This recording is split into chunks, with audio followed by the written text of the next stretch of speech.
자, 박정희 이제 경제정책은 이제 보기 전에 제가 여기 내용을 이제 649페이지 내용을 보기 전에 여기 근현대사 보충자료 좀 보고 넘어갈게요. 자, 박정희 시대 이제 경제 개발의 전반의 특징은 수출 주도형 그 성장 전략을 포방을 했다. 아, 그래서 이제 예전에 이제 이승만 시대 때는 수입 대체 산업을 이제 했는데 수출 주도로 바뀌기 시작했고, 그다음에 성장 위주의 정책을 했고요. 그다음에 공업 분야의 위주의 불균등한 성장을 했죠. 그래서 1차와 2차 개발 경제 그 계획 때는 경공업 중심이었고요. 3차, 4차 개발 때는 중화공업 중심이었다는 거죠. 그리고 예전에도 한번 기출문제 나왔는데 정보 주도의 어떤 경제 개발 추진을 했다는 거죠. 그래서 이제 경제기획원을 예전에 그걸 하기 위해서 설치했는데요. 그래서 이제 뭐라고 얘기하냐면 지도받는 자본주의라고 이제 포방을 했죠. 그걸 내세워서 경제기획원을 만드는데 경제기획원은 막강한 권한을 갖고 있어요. 이게 이제 어떤 권한을 갖고 있냐면 기획예산처와 오늘 기획예산처 있죠. 기획예산처하고 그 다음에 그 재무부 관련된 그죠? 경제와 관련된 그 권한을 동시에 갖고 있다는 거예요. 경제도 하면서도 그다음 예산도 같이 하는 그런 막강한 그 권한을 갖고 있고, 그래서 여기는 이제 보통 장관이 아니라 부총리급 장관직이에요. 네, 부총리. 그래서 장관보다 훨씬 더 높죠. 서열이 세 번째일 거야. 아마 국무총리 다음에 부총리야. 이 사람이. 그래서 경제기획과 관련된 내용이 예전에 기출문에 나왔다. 이렇게 보시면 되고요. 그 밑에 이제 경제기획 관련된 내용이 있어요. 한번 중요한 부분만 읽어볼게요.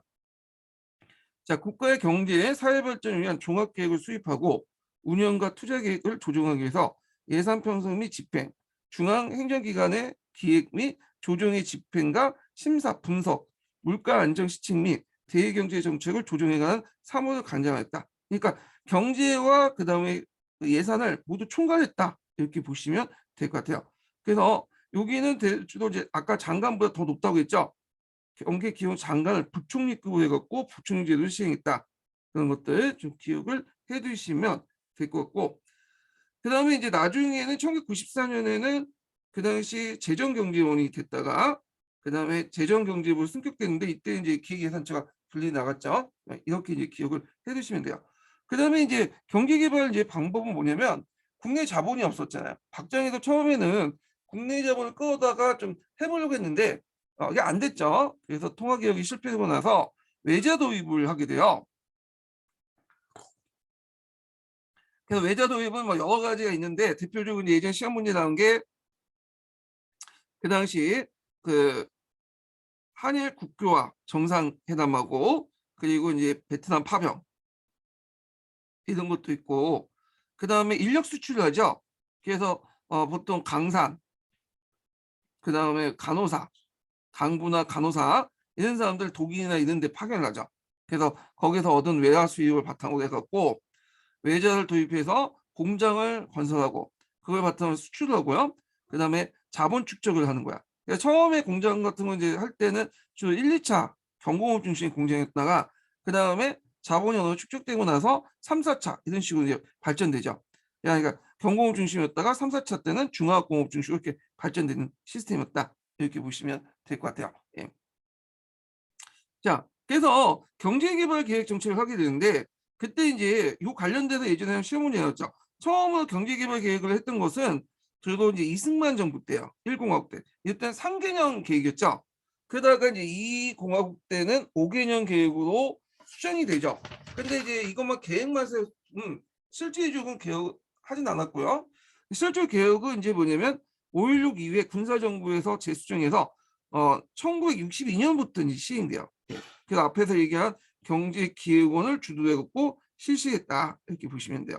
원래 이 경제개발 관련된 내용이 우리나라만 실시된 게 아니에요. 이 경제개발이 그 당시 이제 2차 세계대전 이후에 등장한 신생 국가들이 웬만하면 다 경제개발을 하려고 했거든요.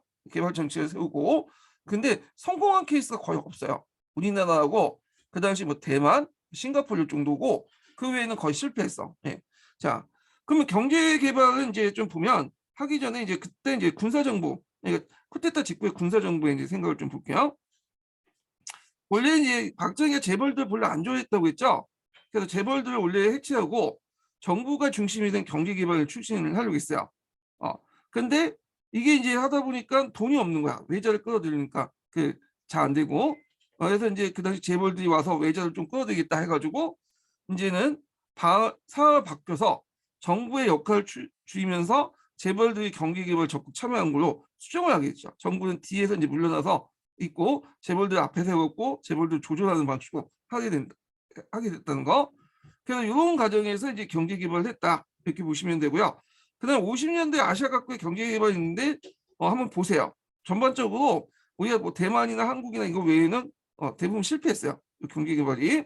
자, 그래서 크게 이제 경제 개발 5개년 계획이 갖고 이제 박정희 때 1차부터 해서 4차까지인가요? 이렇게 이제 했어. 1차 경제개발 5개년 계획 있고 그 다음에 2차 경제개발 5개년 계획 그 다음에 3차 경제 5개년 계획 그 다음에 4차 경제개발 5개년 계획 이렇게 있었죠. 그래서 경제계획이 이게 나중에 5차 경제개발 5개년 계획도 있군요. 전두환 때. 그 다음에 6차까지 이렇게 넣었는데 아마 6차가 마지막인 것 같아요. 경제개발 계획은. 그래서 이제 이런 그 계획을 했다. 그래서 이제 1차부터 이제 볼게요. 1차는 이게 시기적으로 보시면 알겠지만 1960년대 초중반 때죠. 그러니까 우리나라에서 뭔가 할 수 있는 게 없었어요. 그러다 보니까 이제 주로 기존의 자원들을 갖다 팔았죠. 그래서 전력이나 석탄, 에너지 자원이나 지원과 그 다음에 이제 기관이나 사업을 확충하고 사회 간접자본을 충실하면서 경제개발 토대를 마련했고요. 그래서 우리나라에서 이제 이거는 이제 수입을 최대한 이제 적게 하려는 수입 대체 사업 관련된 내용이고 농업 생산을 확대하면서 농업 소득을 확대시키고 농업이나 아니면 이제 좀 있는 석탄이나 그다음에 이제 우리나라에서 많이 팔았던 것이 그 당시 코리안 밍크라고 코리안 밍크라는 게 있거든요. 이 코리안 밍크가 뭐냐면 쥐를 잡아서 쥐 털을 깎아갖고 갖다 팔았어요. 예, 그래갖고 그런 식으로 해갖고 돈을 좀 벌었거든요. 아니면 이제 뭐 가발, 이런 것들을 갖다 팔았다. 그 다음에 이제 돼지 같은 거 있죠. 일본에서 그 당시 경제 성장을 하니까 돼지 수요가 되게 많았거든요. 그래서 돼지를 이제 양돈을 해야 되는데 너무 더럽잖아요. 그러니까 우리가 대신 양돈을 해서 갖다 팔고, 예. 그래서 얘네들한테 등심 안심 팔고 우리는 이제 삼겹살, 족발 이런 것들을 또 먹었죠. 자, 1차 경제 개발을 해서 어느 정도 자본을 축적한 다음에 다음 단계는 약간 이제 2차 경제 개발 때는 좀 약간 자본 집중 사업들을 개발했는데 자, 여기 보면 이제 식량 자급화나 산림 녹화, 그다음에 화학이나 철강, 기계공업 이런 건설을 위한 산업의 고도화가 일어났다. 그래서 그때 이제 마산의 수출 지역이 조성되고요.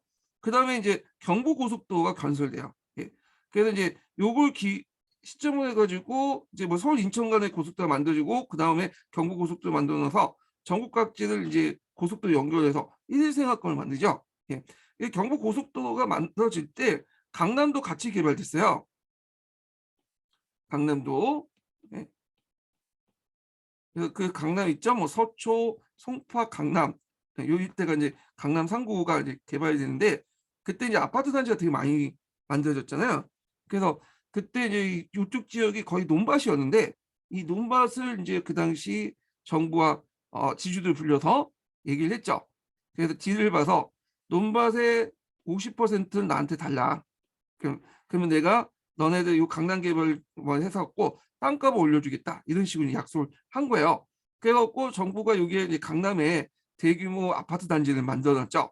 그리고 그때 이제 같이 뭐 유명 학교도 같이 옮겨놓고 강공소도 옮겨놓고 여기에 유명한 사람도 많이 살고 또 공무원이나 교수나 이런 사람도 살면서 요게 강남의 땅값이 올라가기 시작한 거야. 그러면서 여기 강남에 가지고 있었던 반을 가지고 있었던 그 왜냐면 지주들도 같이 혜택을 받겠죠. 반을 내주고 요 반으로 해갖고 막단 이득을 챙긴 거죠.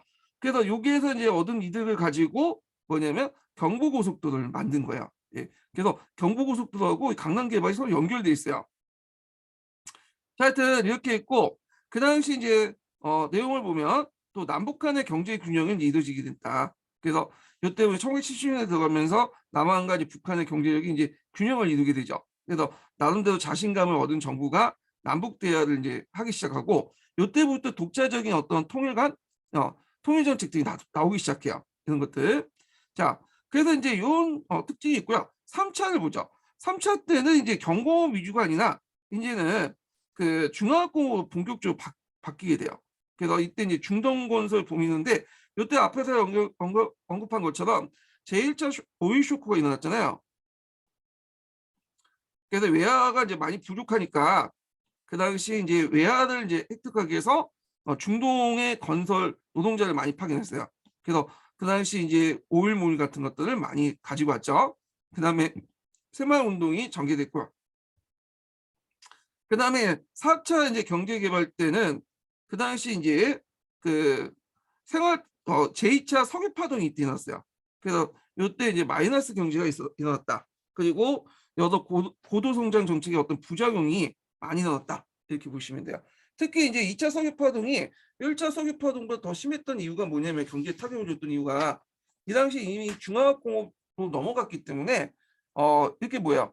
그 당시 이제 기름값이 비싸다 보니까 많은 파급을 줄 수밖에 없겠죠. 중화학공업이 발전된 과정에서 이런 것들 좀 같이 기억을 해두시면 될 것 같아요.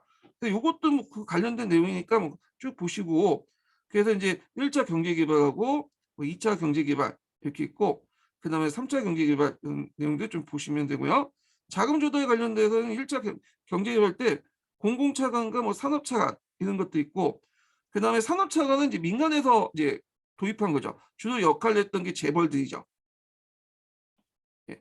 그래서 부정축제 처리법을 마련하는 과정에서 재벌들이 그 당시 이제 금융시장에서 사업차관을 많이 끌고 와갖고 공장을 짓고 하니까 좀 완화시켜줬다고 그랬잖아요. 그다음 2차 산업개발 때 좀 뭐냐면 자금 조달 방법은 베트남 파병을 통한 외환 수입과 한일 국교의 정상의 청구권 자금이었다. 요거 예전에 국민력 기출문제 나왔던 거고요. 예. 그다음에 그 당시 이제 노사 분규가 있었는데 그 뭐 진압을 했죠. 뭐 이런 것도 한번 읽어보시고 그다음 3차 경제개발 때는 이제 그 중화학공업 정책을 본격적으로 실시했다. 예. 그런 것들. 그다음에 이제 여기 있고 그다음에 이제 8.13 비상조치가 있어요. 이거 좀 외워두세요. 예전에 한번 기춘에도 잠깐 언급됐는데 8.13 비상조치가 뭐냐면 그 당시 기업들이 자기 자본 가지고 이제 뭐 그 사업을 운영하는 게 아니죠. 지금도 그렇지만 대개 보면 이제 은행에서 빚을 지가지고 예. 채무는 이제 돈을 받아가지고 이제 하는 건데 은행 그 문턱이 상당히 높았어요. 왜냐면 그 당시 우리나라 그렇게 국내 자본도 없었고 그러다 보니까 은행에서뿐만 아니라 어디에서 돈을 빌렸냐면 사채를 많이 빌렸어요. 사채. 예. 그래갖고 이 사채 때문에 상당히 뭐냐면 빚더미에 진 그 대기업도 있었어. 그러니까 이 기업들이 이제 사채 때문에 파산도 하려고 하니까 정부가 적극적으로 나선 거야. 왜냐면 기업들이 이제 막 파산을 하면 문제가 생기겠죠. 그래서 이제 대기업들도 이제 그 당시 막 은행 빚이나 사채 빚이 많으니까 대기업이 가지고 있는 빚 중에 상당 사채를 동결시켜 버렸어. 그리고 재벌에 대해 여러 가지 조세상의 특혜를 줬다. 그래서 정부가 나서서 정책 자금을 지원해 갖고 은행을 통해서 장기 저리 자금을 대출을 했고요. 그리고 사채도 너네들 뭐 안 갚아도 된다. 뭐 이런 식으로 얘기한 거야. 자, 그래갖고 이제 이렇게 해가지고 결국에는 뭐냐면 이런 조치를 취했다. 그러다 보니까 이제 은행 돈이 대기업에 집중하다 보니까 당연히 중소자산가들은 망하고 재벌 중심의 경제가 형성이 됐고 그다음 위장 사채를 가지고 있던 기업주들은 이제 사면한 결과를 했고 사채 위기에 맞은 대기업이 다시 자본을 축적할 수 있는 기회를 얻었다. 예. 그래서 저리 융자 위에서 기업이 확장해서 외환위기의 원인이 되었다. 이렇게 좀 기억을 해주시고요. 그래서 8.13 비상조치 그래서 빚덩이 있는 대기업들이 사채를 끌어갔으니까 이 사채 동결과 재벌의 어떤 조세상의 특혜를 줬던 조치다. 요거 좀 기억을 해주시면 될 것 같아요. 요거 교과서에도 나와요. 이 내용이. 그래서 이런 것들 보시면 되고 그다음에 이제 여기 또 한 가지 더 추가하자면 8.13 조치 중에 그 당시 이제 그 은행 대출 증가로 해서 물가가 상승이 돼요.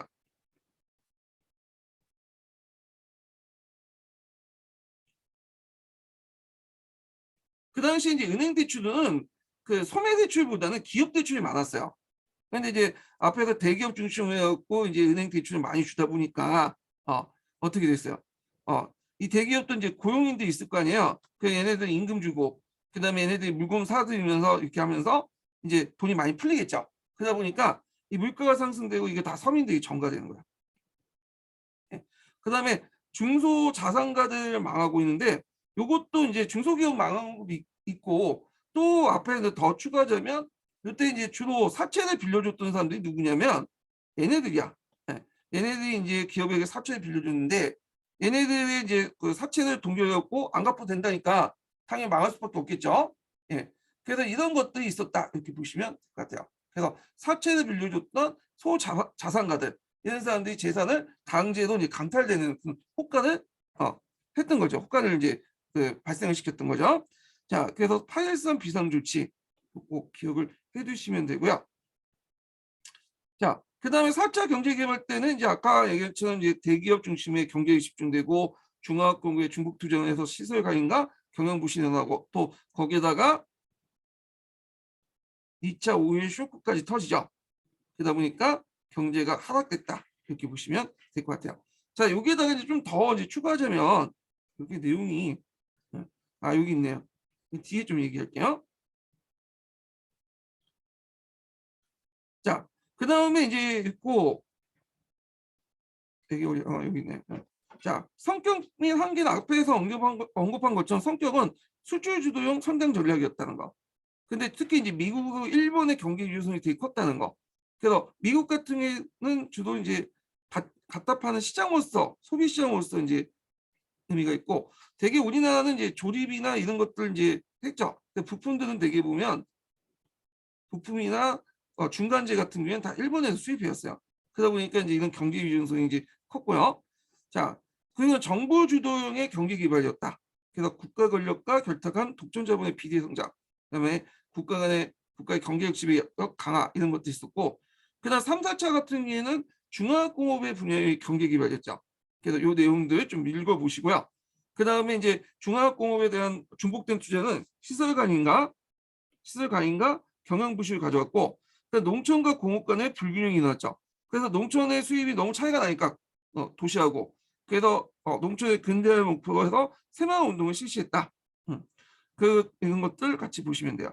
그다음 70년대 주요 정책들 좀 볼게요. 70년대 주요 정책 중에 11치 특별 조치가 있어요. 이거 예전에 기출문에 나왔던 건데 한일의 평가자와 서류 요금 인상을 동시에 했는데 이거 왜 일어났냐면 제1차 오일 쇼크 때문에 일어난 거예요. 그래서 제1차 오일 쇼크 때문에 기름값이 올라가니까 그 당시 이제 뭐냐면 석유 가격이 올라가면서 또 그 한일의 평가전환이 또 일어났어. 한일 평가전환은 뭐냐면 한일이라는 것은 달러를 기준으로 한 거죠. 달러를 기준으로 하는 거예요. 그래서 한일이 올라갔다는 건 달러가 올라갔다는 거고 한일이 내려갔다는 건 달러가 내려갔다는 거예요. 반대로 원의 가치는 달러가 올라가면 떨어지는 거고 그 원의 가치는 달러가 내려갔다면 한일이 내려갔다면 올라가는 거죠. 예. 그러니까 이렇게 있는데 평가 저하라는 것은 그 한일에서 이제 달러를 보는 게 아니라 이 평가 저하는 원화를 얘기한 거야. 원화. 그러니까 원화가 달러에 비해서 그냥 낮아졌다 얘기거든요. 그래서 원화의 가치는 낮추고 달러의 가치는 높인 거야. 그러면 어떤 효과가 있냐? 일단 수출 경쟁력이 생기죠. 똑같은 물건을 팔아도 그 뭐냐 저달러도 갖다 팔 수 있는 거잖아. 예. 그런 식으로 해갖고 이제 뭐냐면 기업들의 어떤 가격 경쟁률을 상당히 높여줬다 이렇게 보시면 될 것 같아요. 그렇지만 이제 문제는 이제 한유이 원화가 평가 저하되면 들어오는 수입산 물품들은 가격 올라가겠죠. 그러니까 석유 가격이 점점 올라갈 수밖에 없는 그런 문제점이 일어났죠. 자, 그다음에 부가가치세를 실시했죠.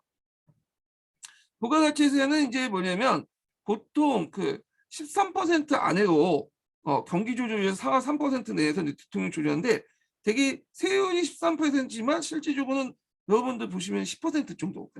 그래서 물건 사거나 어떤 뭐 서비스를 이용할 때 가격의 10%를 부과하는 거죠. 물론 거기는 플러스 3%는 대통령이 결정하지만 대개는 10%가 이제 기본이야. 예. 그래갖고 이제 부가가치세를 실시했다 이렇게 보시면 돼요. 근데 이게 우리나라만 한 건 아니고 유럽이나 여러 나라도 부가가치세를 매겨요. 근데 미국은 안 매기더라고요, 그걸요. 예. 자, 하여튼 이게 있고 수입 자유화가 허용됐죠. 부동산 투기 업체 조치 이런 것도 있었다. 이렇게 보면 되고 50 관련된 내용들은 뭐 그렇게 볼 게 없어요. 박정희 때가 아니라 전두환 때잖아요. 산업 합리화 정책을 내세워서 그다음에 뭐 공장 발전법이나 조세 감면 구제법 이런 것도 있고 요때 이제 부실 기업들을 좀 정리했어요. 예. 그래서 그 당시 전두환이 나와서 부실 기업들 정리하고 산업을 이제 중국 투자한 게 많다 보니까 또 정리해주고 그런 역할을 했는데 자 그래서 이제 있고 그리고 이제 이 부실 정리 과정에서 이제 재벌들을 이제 기업들을 인수했죠. 재벌들이. 그리고 이때 때마침 이제 전두환 때 되게 좋았던 게 뭐냐면 3조 호황이 있었어. 저금리, 저유가, 저달러 그 형상들이 일어났죠. 그리고 이제 그러면서 중화공업의 이제 주력산업이 성장했고 이때 처음으로 우리가 이제 흑자를 봤어요. 100억 달러 흑자. 무역 수지에서. 예전 같은 경우에는 무역 수지가 항상 적자를 봤거든요. 왜냐하면 우리가 이제 수출을 많이 해도 그 수출에 들어올 때 이제 했던 이제 뭐냐면 중간재라든지 부품이라든지 이런 것들이 일본이나 이런 데 수입해 오고 또 원유 수입도 같이 넣어줘야 되잖아. 그러다 보니까 항상 적자를 봤는데 이때 3조 호황 때문에 우리나라 역사상 처음으로 흑자를 봤다. 요 기억을 해주시면 되고 3조 호황 관련된 내용이 예전에 13년 기출문제 나왔어요. 전두환 때 유일하게 나왔던 문제 중에 하나야. 5공화국 때. 그리고 앞에서 언급한 것처럼 5차 경제생활 사회개발 5개년 계획이 있었다. 예. 그리고 이때 뭐 세계질서 변화해갖고 뭐 WTO 체제 등등 있었는데 이건 뒤에 또 이제 노태우 정부 때 뭐 해갖고 쭉 나오는데 요거는 어차피 경제 부분이니까 이제 건너뛰고요. 김영삼 때는 볼 거 있나요? 그냥 요 정도? 금융실명제, 뭐 부동산 실명제 뭐 등등 있는데 요거 뭐 IF 반발. 근데 이거는 임용해서 나오기는 좀 힘들 것 같고 지금까지 나온 거 보니까 그 전두환 때까지 이렇게 전두환 경제교체는 여기가 거의 쿼터야. 여기가 이제 마지노선을 보시면 돼요. 그래서 예전에 3조 호가 관련된 내용이 있었다. 3조 호황 관련된 내용이 이거 기억을 해주시면 될 것 같아요. 자, 그 다음에 이제 해방 이후의 문학을 볼게요. 요거는 문화는 해방 이후 문화는 볼 거는 없는데 예전에 한번 09년 기출문제에 잠깐 단답형식으로 암기형 문제로 나온 게 있어. 몇 년도 몇 년도 뭐가 나왔나 그런 거 연도 나온 그 문제가 있거든요. 그래서 요거 때문에 한번 보는 거예요 지금. 네. 요 관련된 내용은 이제 제가 했던 그 내용들 정리한 거에서 좀 요약한 건데 그래서 이제 그 당시 강복 이후에 이제 한국학 연구가 이제 많이 활성화됐죠. 일제 식민지 잔재 일소, 민족의 자주독립 국가 수립 이런 것들을 하기 위해서 이제 했고 그때 이제 한글학회가 우리말 큰사전을 완강했죠. 요거 예전에 기출문제 나왔죠. 조선어학회가 처음에는 우리말 큰사전을 완강하려고 했는데 나중에 조선어학회 사건 때문에 터져가지고 안 됐잖아요. 그래서 그것을 이어서 한글학회가 그걸 했다 이렇게 보시면 돼요. 그 다음에 사상기가 발견됐죠. 장준하가 발견했는데 장준하는 이제 예전에 일제 강점기 때 강제로 징용당해서 중국에서 있다가 자기 반려해서 강국군까지 참여했던 사람이야. 예. 그리고 해방 후에는 이제 사상계를 발견했는데 이 사상계가 상당히 이제 비판적인 어조를 많이 해요. 그래서 이승만, 박정희 독재 정권을 많이 비판했거든요. 그래서 김지하 시인이 오적시라는 걸 게재했는데 그걸 계기로 폐간을 했고요. 그래서 나중에 장준하가 의문의 죽음을 걷게 되죠. 예. 그래서 이제 이 사상계는 좀 기억을 해두시는 게 좋을 것 같아요. 사상계. 그다음 학회 연구기관이 설립되는데 뭐 대한민국 학술원을 개선했다. 뭘 듣보잡 기관인데 예전에 09년 기출문제 나왔기 때문에 좀 얘기했던 거고. 그 다음에 이제 또 한국과학기술연구원이 또 만들어졌어요. 뭐 이런 것들. 이것도 예전에 한번 언급됐었죠. 그 다음에 이제 1970년대에는 이제 국사교육이 강화됐다. 이거는 이제 우리하고 이제 역교동 관련된 3차 교육과정 관련된 내용이죠. 그 다음에 이제 뭐 80년대 넘으면서 이제 사회과학 서적 같은 게 출간되면서 학생들, 운동권 학생들 그런 책들을 많이 읽었죠. 예. 그래서 사회 구성체 논쟁 같은 내용을 했는데 지금 보면 다 쓸모없는 소리지만 그 당시에 그렇게 했어. 예. 일본 역사교과서 외국 사건들이 일어났는데 이거는 이제 후쇼사 교과서가 이제 통과되는 과정에서 했는데 요 관련된 내용은 어디야? 그 임용 기초에는 안 나왔지만 어디죠? 네. 교과서에서는 상당히 많이 나오고 있어요. 그 동국공정하고. 그래서 한국사 교과서 보시면 일본 역사 교과서 외국 사건하고 동국공정 관련된 내용들이 나와 있죠. 예. 그래서 그 한번 읽어보세요. 그 부분 동아시아 교과서나 한국 교과서 보면 그때 끝에 위에 있어. 현대사 그 끝에. 동국공정 같은 경우에는 이거는 예전에 한번 10년도 기출문제에 나왔죠. 그래서 제가 이제 고대사 얘기할 때 좀 얘기했을 거야 이거를요. 예. 그래서 이제 이렇게 있고 북한을 볼게요. 북한. 자, 북한 같은 경우에는 북한의 역사는 지금까지 토지개혁 관련된 문제 있잖아요. 요거하고 뒤에 이제 뭐냐면 쭉쭉 넘어가서 안 나와 있네. 예. 사회주의헌법 같은 거 있죠. 이런 것들 관련돼서 나왔어. 예. 그 외에는 북한사 같은 경우 나오지 않더라고요. 그래서 이제 있는데 북한사는 여기보다는 제가 이제 근현대사 쪽이 좀 정리를 많이 해놔갖고 이걸 보면서 좀 설명할게요. 중요한 부분만 짚고 넘어갈게요. 왜냐면 북한사 자체가 시험 문제 그렇게 나오는 문제가 아니야. 여기는. 예. 자, 북한 보면 이제 그 보면 소련군이 진주를 했죠. 근데 소련군 미국과 달리 직접 통치를 하지 않고요. 민정부를 두고 간접 통치를 했어요. 그래서 이제 그 당시 주로 건국준비위원회가 있었는데 이 건국준비위원회나 인민위원회 있죠? 이런 걸 통해서 간접 통치를 했다는 거죠. 그 당시 이제 소련군이 진주하면서 처음 얼굴마다 내세웠던 게 조만식이죠. 그래서 조만식이 위원장이 돼갖고 민족주의자를 중심에 했던 평남 건국준비위원회가 있었는데 이때 얘들 이제 포섭을 해갖고 공산당 위원회와 1대1 합작을 통해서 평남 인민정치위원회로 제표를 하죠. 그리고 이제 종전에 인민위원회 있죠. 인민위원회를 다시 모집을 해갖고 그 당시 북조선의 5도 인민위원회를 만들어. 그래서 소련군이 이후에 이제 행정권을 이양하는 형식으로 취했다. 그래서 이제 여기를 중심으로 했다가 나중에 이제 다시 이름을 바꿔서 뭐 한 20일 만에 이름 바꾼 거예요. 북조선 5도 행정국을 내세요. 조만식이 책임자가 돼서 민족주의와 토착공산주의의 군영이 됐다. 그럼 김일성은 언제 나오냐? 김일성은 나중에 나요. 그 당시 이제 소련군이 진주할 때는 민족주의자들이나 뭐 토착공산주의자, 그러니까 이게 서울계통이죠. 서울계 뭐 이렇게 그런 세력인데 특히 이제 박헌영이 대표적인 사람이에요. 그래서 토착공산주의, 국내파 공산주의 세력이 되게 강했어요.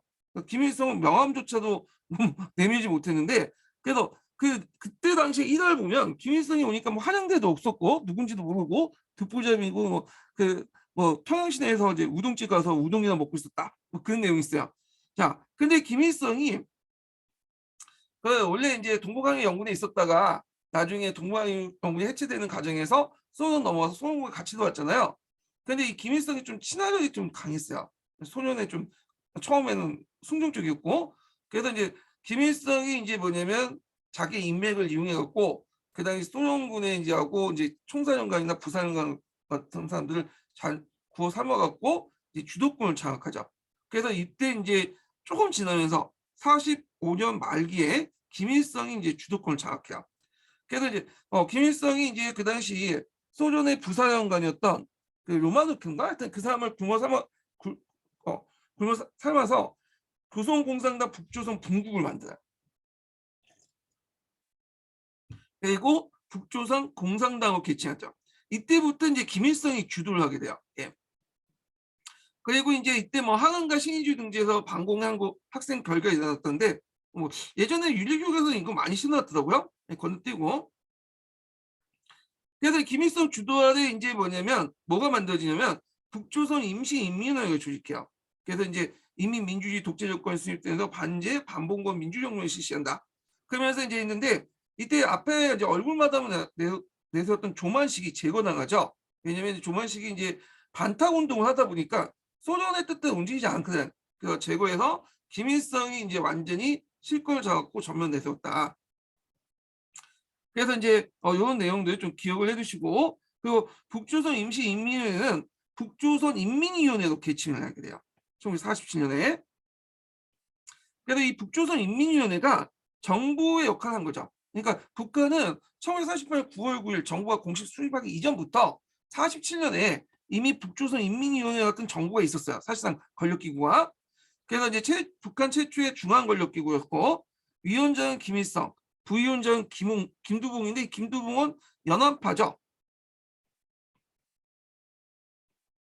중국과 연결되는 사람들이고 그다음에 김구의 친구이기도 하고 이 사람은 자 하여튼 이렇게 했는데 아직까지는 김일성이 주도를 했지만 그렇다고 해서 김일성이 이제 독재할 만큼 막강한 권한을 갖고 있는 건 아니었어요. 예. 그래서 연합파 그다음에 이제 소련에 온 허가를 중시한 소련파 그다음 박헌영 같은 국내파 이런 세력들이 있었죠. 그러니까 얘네 세력들이 이제 세력들을 좀 안배해 줄 필요가 있었고 김두봉을 이제 연합파 김두봉을 요게 부위원장에 만드는 거예요.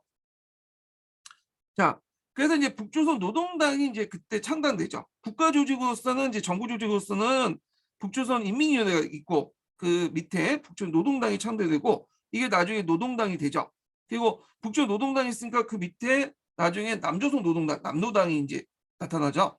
자, 그래서 이제 이때는 앞에서 언급한 것처럼 김일성을 주도해서 김동연 연합파, 허가의 소련파, 국내파, 박근혜 국내파 이렇게 이제 해갖고 했다. 그럼 북조선 임시인민위원회, 그러니까 인민위원회라고 보시면 돼. 임시위원회와 인민위원회 같이 그러니까 인민위원회를 다 포함해갖고 경제정책을 볼게요. 요때 이제 뭘 했냐면 토지개혁을 했어. 요거 꼭 기억을 해두셔야겠죠. 그래서 북한에서는 정부가 수입 이전부터 토지개혁을 했어. 그때 내걸었던 원칙이 뭐냐면 무상몰수, 무상분배요. 그리고 이제 대상은 일본인들, 친일파들, 중소지주. 되게 중소지주는 이제 북한에서 5정도 이상을 가지고 있는 사람이거든요. 그 관련된 내용이 예전에 02년 기출문에 나왔다. 그리고 토지개혁할 때 소유권을 준 게 아니에요. 소유권을 준 게 아니라 경작권을 준 거야. 말로는 소유권이라고 하지만 실제는 경작권을 줬다. 매매 양도 상속을 할 수 없어요. 이건 북한뿐만 아니라 중국이나 소련이나 다 토지개혁할 때 그렇게 했다. 이렇게 보시면 돼요. 그 다음에 노동법을 만들어서 뭐 8시간 노동제, 남녀평등법, 주요 산업체 국유화 법률 발표를 했고 발표했고 노동자 농민에게 유리한 경제 환경을 제공하고 농업 및 공업 생산 항상 기여했다. 자, 그리고 이제 이때 친일파, 지주, 자본가들, 종교인들이 탄압을 받았어. 특히 평안도 지역 같은 경우는 기독교인들이 많았어요. 평안도 항해도일 때. 얘네들이 이제 타격을 받아서 38도선을 넘어서 월남을 했죠. 예. 그래서 이제 김일성도 예전에 말했지만 얘네들 붙잡지 않았죠. 그냥 내버려뒀어. 편의까지 도모해줬죠. 그래서 열차까지 많이 내갖고 내려가시라고. 그리고 이제 이들이 와갖고 이제 남한의 반공세력 형성인데 요걸 노렸던 거죠. 얘네들 내려가면 이제 반공세력이 되고 우익이 돼서 자익들과 대결하는 과정에서 남한의 혼란을 야기시킬 것이다. 이렇게 생각을 한 거야. 그래서 지금도 그렇지만 기독교 같은 경우는 상당히 반공 같은 거 되게 강조하죠. 예. 자, 이렇게 있고 요 과정에서 이제 얘네들이 이제 자식들이 이제 뭘 만든 거야? 남한은 서북 청년단 같은 걸 만들죠. 자, 이런 것도 있고요. 그 다음에 이제 남북정신 협상회의는 뭐 나중에 얘기하고, 이건 예전에 얘기했고요. 그 다음에 이제 인민위에는 입법권을 만들어요. 의회를 또 만들어요. 예, 정부도 있으면 의회도 있어야 될 거냐? 의회도 이제 만들고 조선인민군을 창설하죠. 예, 그리고 조선 최고 인민회를 또 구성하고. 그래서 이제 남한이 이제 뭐냐면 그 정식 정부가 이제 만들어지니까 8월 15일 만들어지니까 조선민주주의 인민공화국일 수 있대죠. 그래서 이제 예전에 망했던 조선왕조 있죠. 당군조선 이렇게 조선민주주의 인민공화국 이렇게. 우리나라 국호가 되게 한정돼 있어요. 뭐 고려, 그다음에 조선, 그다음에 뭐 사만, 되게. 그래서 조선은 윗동네에서 쓰는 거고 사만은 우리가 지금 쓰고 있잖아. 대한민국의 한자가 이 사만이잖아. 그래서 남한에서 대한민국 정부가 수립되니까 최고인민회의 대의원의 선거를 실시해서 김일성을 수상으로 해서 정부를 수립했다. 예. 그리고 이제 이때 북한도 원래는 이제 태극기를 같이 사용했죠. 이때 이제 인공기를 사용하게 돼요. 태극기에서 인공기를 사용했다. 이렇게 보시면 될 것 같고요. 자, 그래서 이제 요 내용들 보시면 되고 그 다음에 여기 있고 뒤에 넘어가서 김일성 정권 장악과 외교 관계를 볼게요. 김일성이 이제 정권을 추진할 때는 김일성이 이제 주도했지만 김일성이 완전히 당내에 뭐거나 정부 내에 완전히 권력을 독점했던 건 아니거든요. 근데 이제 조금씩 뭐냐면 이제 독점하기 시작이죠. 그 내용을 보면요. 자, 그 당시에 남노당기가 이제 숙청되는데 박헌영이 그 당시 국내파 공산주의자 중에 대표적인 사람이잖아요. 그래서 이제 6.25 전쟁이 끝나고 나니까 졌잖아, 솔직히 말해서. 실패했죠. 그러니까 북한 민중들이 불만이 많을 거 아니야. 그러니까 이제 그걸 어디인가 책임을 돌릴 필요가 있겠죠. 그 딱 보니까 박헌영이 남노당 계열이 이제 자기를 향해서 모반을 하려고 한다. 반란을 일으킨다. 정보를 수집한 거야. 근데 그것을 어디로 이제 하면 이 박헌영이 미국과 짜가지고 뭐냐면 북한 정권을 뒤엎으러 간다. 그 박헌영 그 스파이다 이런 식으로 몰아가지고 결국에는 박헌영과 그 남노당 계열을 대규모 수청을 하게 돼요. 그리고 일부 그 당시 이제 허가이라든지 뭐 김무정은 이제 세전에 수청을 했고 그렇지만 그렇다고 해서 소련파나 그 다음에 연합파가 완전히 수청된 게 아니에요. 예. 얘네들이 수청하는 거 좀 남아 있었어 잔존세력들이. 예. 그래갖고 이제 요 잔존세력들이 익힌 게 8월 종파 사건이야. 요거는 좀 중요한 사건이니까 좀 기억을 해두실 필요 있어요. 네, 8월 종파 사건은 교과서에 나오죠. 나오죠. 네, 8월 종파 사건은 한번 나올 것 같은 느낌이 들어.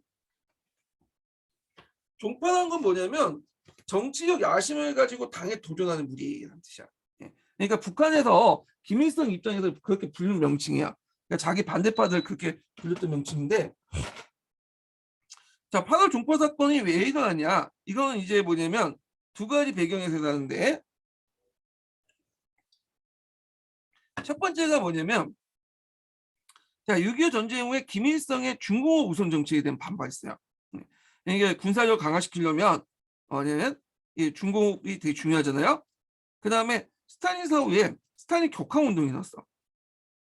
근데 김일성이 이제 개인 숭배도 할 수 있으니까 이게 영향을 줬겠죠. 그래서 그거에 대한 어떤 비판 이런 것들이 있었고 계기가 됐던 건 뭐냐면 전후 복구 사업 건설 자금을 마련하기 위해서 김일성이 장기 외유를 하는 과정에서 연합파와 소련파가 김일성을 당위원장의 면제를 시도하려고 했는데 이미 이제 그걸 눈치채고 김일성이 자기 팔을 다 깔아놓고 이제 반대했던 거지. 그래갖고 결국에는 실패하게 되죠. 자, 그래서 이제 연합파와 소련파가 대거 숙청을 했다. 결국에는 이제 숙청됨으로써 1인 독재가 실현됐다. 그리고 이제 주체를 강조하게 돼 이때부터. 그래서 이걸 강조해 소련의 영향을 차단시키려고 했다. 그 당시 소련이나 이제 중국이 소련파 연합파 숙청할 때 좀 약간 북한에 압력을 줄 수 있는데 좀 정신이 없었죠. 왜냐하면 소련 같은 경우에는 이제 후르시초프가 이제 집권하면서 스탈린 격항 운동이었고 좀 혼란기였고, 예. 연합파를 이제 뭐냐면 중국 같은 경우에는 지금 중국이 6.25 전쟁이 끝난 다음에 되게 막강한 영향력을 갖고 있었는데 이때는 이미 이제 조금씩 이제 전쟁이 크니까 영향이 많이 없어진 때요. 그래갖고 결국에는 이걸 이제 두 명을 다 수청했다 그런 거죠. 예. 그래서 이제 8월 종파 사건을 통해서 완전하게 이제 뭐냐면 북한의 어떤 독재체가 마련했는데 그때 이제 등장해 유일하게 권력을 장악하는 사람들이 갑산파죠. 안주에서 활동했던 갑산파. 예. 근데 이 갑산파도 여기에도 또 분파가 많아. 그래서 이제 얘네들 온건파하고 우파와 급진파, 예. 좌파가 있었는데 얘네들도 하나하나 나중에 뭐냐면 제거당하죠. 그래서 유일하게 김일성을 중심한 백두혈통을 중심한 세력들만 남았다 이렇게 보시면 돼요. 자, 그래서 이제 이런 내용들 이렇게 보시면 되고 1960년대 외교 관계와 김일성 독재 관계는 한번 보세요 그냥. 예.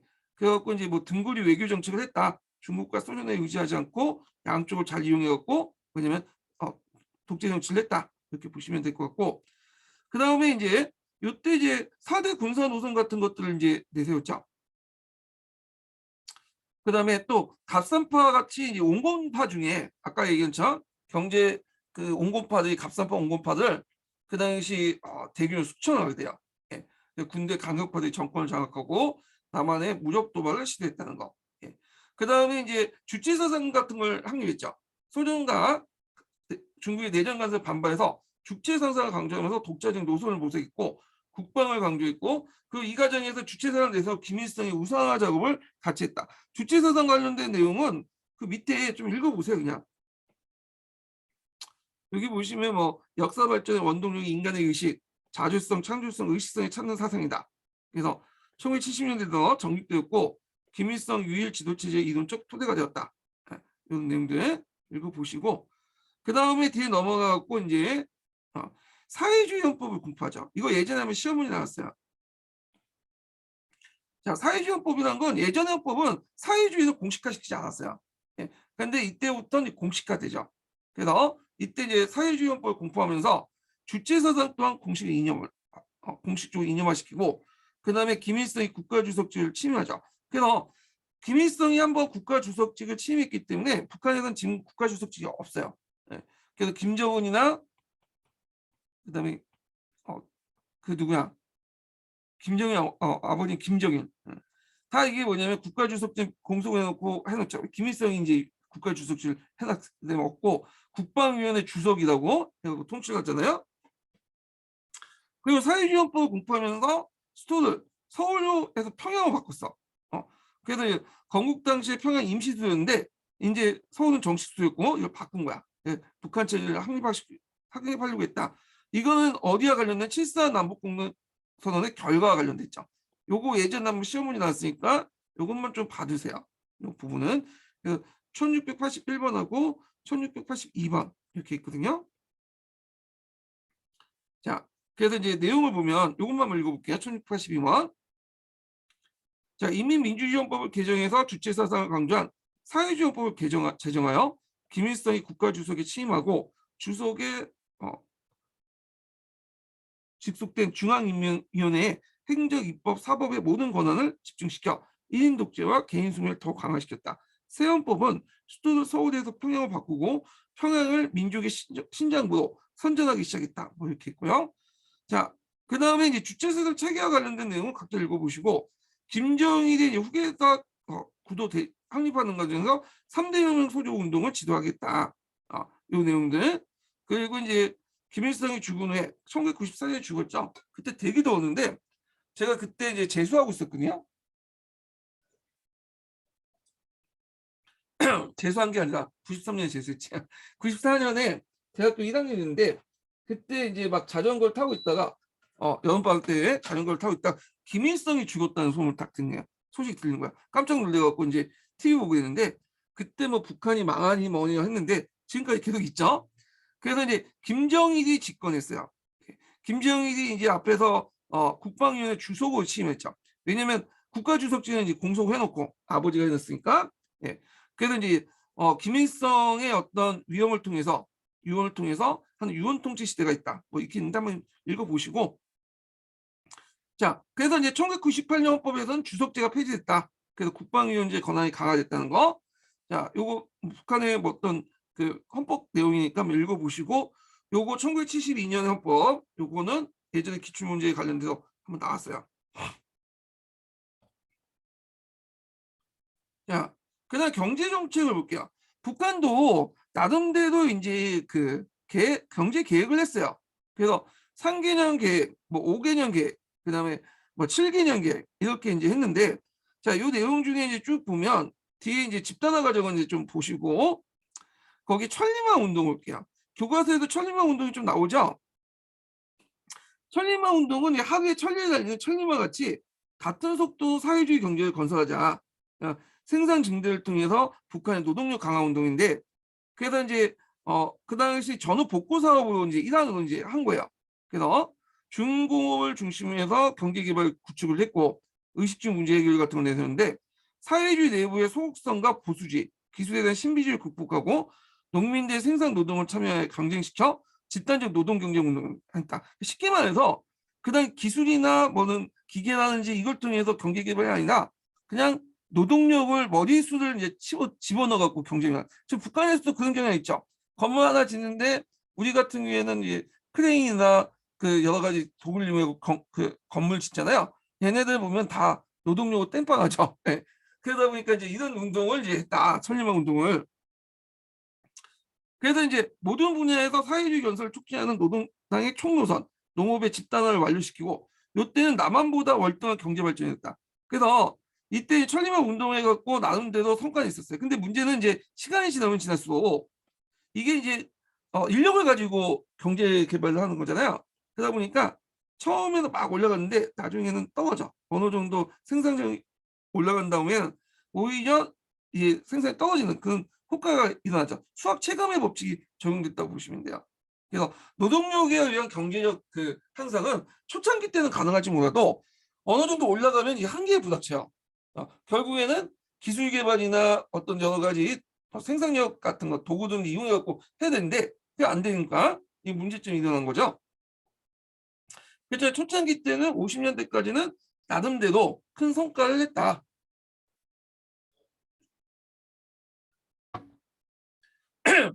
그래서 북한의 이제 경제력이 올라가니까 도저히 이제 북진 통일은 안 되죠. 그래서 평화 통일로 되는 또 배경이 되기도 했죠.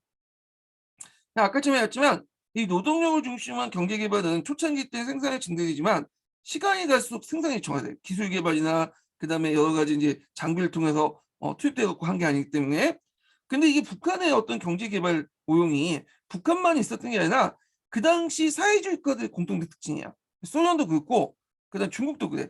그 얘네들은 그냥 노동력을 그냥 축차적으로 드러나갖고 그냥 경제 성장을 올리는 방식을 취했거든요. 그러니까 어느 정도 초창기 때 그게 성과가 있을지 몰라도 어느 시점이 되면 이미 이게 뭐냐 효율성이 확 떨어져 갖고 오히려 경제 성장을 축출시키는 그런 원인이 돼요. 이게.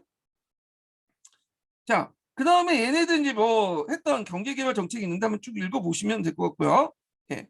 그다음 뭐 얘네들 1차 경제 7개년 개발, 2차 7개년 개발 등등인데 별로 성공하지 못했다는 거죠. 그래서 나중에 들어가면 80년대 들어가면 중국의 영향을 받았는지 몰라도 이제 경제 개발 잘 안 되니까 외자를 좀 끌어들이자 해갖고 만든 법이 학용법 같은 게 있어. 그다음에 이제 학자법 같은 것도 있죠. 예. 그래서 이제 이런 것도 좀 기억을 해주시고 이때는 이미 이제 뭐냐면 90년대 들어오면 이제 현실 사회주의 국가 소련이나 뭐 이런 사람 국가 망하죠. 그리고 중국도 이제 자본주의로 바뀌게 되니까 이런 거 영향을 받을 수밖에 없어요. 더 이상 지원을 못 받잖아요. 그래서 합작법 같은 걸 만들어서 외국인 투자 기업이나 외국인이 어떻게 세제 혜택 등을 주는 그런 것들을 했죠. 그래서 그 당시 낮은 성공지구 경제특구를 만들어서 자유무역지를 만들어갖고 이제 외국인들 투자 기업을 관세를 면제하고 그건 했는데 이게 제대로 안 되죠. 일단 북한이라는 나라가 신뢰성이 별로 없잖아. 돈을 빌렸는데 지금까지 안 갖고 있는 나라인데 누가 외자 도입을 해요. 잘못하면 또 잡혀서 총살도 당하고 그럴 수 있는데 예. 자, 하여튼 이런 게 있다. 이렇게 보시면 될 것 같아요. 그래서 뭐 북한에서 간단히 설명했어요. 그래서 나올 만한 게 별로 없다 보니까 그냥 한번 그냥 가볍게 읽고 넘어가시면 될 것 같아요. 그렇게 있고 그 다음에 여기 보면 북한사에 관련된 내용은 이제 좀 설명했고요. 북한사 관련된 내용이 원래 이게 없는 내용이에요. 그래서 요거는 간단하게 적혀놨는데 그래서 이제 밑에는 여기까지 있고 그 토지개혁 관련된 내용만 있고 그 뒤에 이제 1인 독재 뭐 관련된 내용들이 좀 없어갖고 제가 더 보충을 해놨어요. 여기는요. 예, 제가 통일정책 관련된 내용은 앞에도 좀 얘기했죠. 뭐 이승만 같은 경우에는 처음부터 끝까지 이제 북진통일론이었고, 그때 조범암이 평화통일론 내세웠죠. 예. 그래서 이제 나중에 이제 얘가 또 축제전 이승만한테 진보당 사건 해갖고, 그건 앞에서 얘기했던 거고. 예. 자, 혁신계 통일 관련된 내용은 제가 앞에서 또 얘기했죠. 요거 예전에 기출문이 나왔으니까 좀 기억을 해두시고요. 7, 80년대 이제 통일 정책을 좀 볼게요.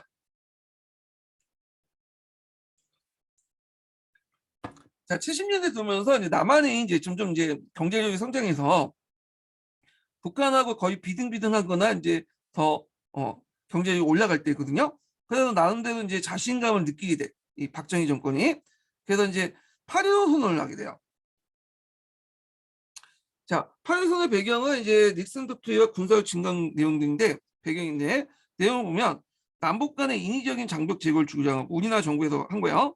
한국 정부가 한반도 유일한 합법 정부라는 종래의 일관된 주장이 탈피해서 북한 정권의 존재와 협상 대상의 지위를 인정했다. 예전에 남한 정부가 이제 항상 외쳤던 게 유엔에서의 어떤 선거를 외쳤잖아요. 이게 이제 그 60년대까지의 공식적인 입장이었고, 그래서 이제 이런 것도 있는데, 그래서 이걸 좀 버렸어. 그 통일 문제 유엔에만 의존했던 종래 태도를 지향하며 남북한 당사자 간의 어떤 자주적 통일을 하자. 그 통일 문제에서 한국 정부의 자신감이 표현되죠. 그래서 나름대로 경제력도 올라가고 이제 국방력도 올라가면서 이제 북한에 의해서 예전에 6.25 전쟁 때 한번 트라우마가 있잖아. 그래서 6.25 전쟁 때 북한이 우리나라를 거의 먹을 뻔했던 그런 사건이 있었죠. 잘못했으면 지금 여러분도 이제 김정일 아바이 수정하면서 막 할 수 있었던 데인데, 그래서 이런 트라우마가 있었기 때문에 이제 뭔가 북한의 적극적인 통일 정책을 제시하지 못했는데, 이때는 이제 우리가 나름대로 자신감이 생긴 거죠. 이런 것들 배경을 보시면 되고, 자 닉슨 7.4 공동선언을 볼게요. 그래서 요거는 이제 앞에서 이제 했던 내용이기 때문에 한번 각자 보시면 되는데, 여기 눈여볼 게 뭐냐면 여기 남북조절위원회 있잖아요. 요거 한번 좀 기억을 해두세요. 앞에서 언급했지만, 예. 통일문제협의회에서 남북조절위원회 설치했다. 그리고 그 당시 이제 남북조절이 구성되어 남북 간에 오가면서 세 차례에 걸친 회담을 진행되었다는 거.